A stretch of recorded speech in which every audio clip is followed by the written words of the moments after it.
Good morning.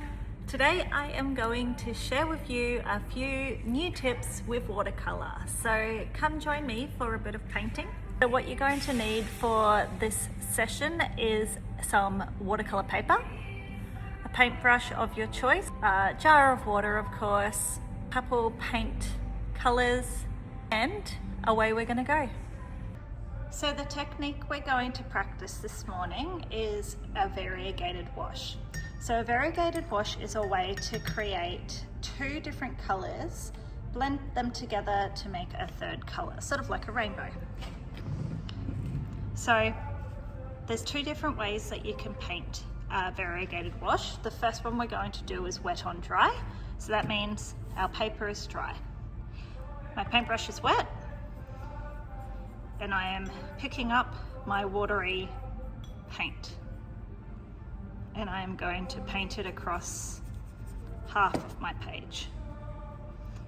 Once I get halfway, I'm going to rinse it off, and I'm going to lift up my second color.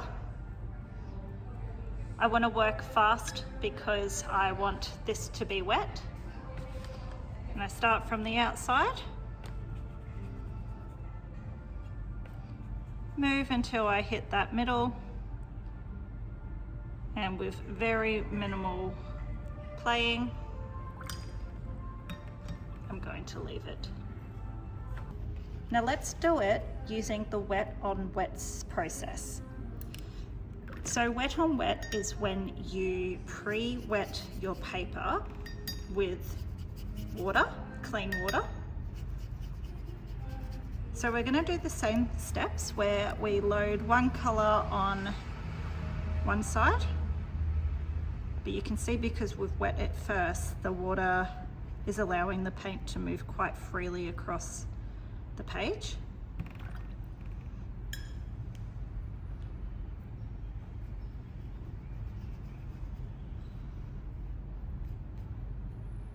In the middle, I will help it to an extent blend together, but I don't want to overwork it. That's about it. Okay, so now these two have fully dried. You can see what happens when you let the two paint colors blend together.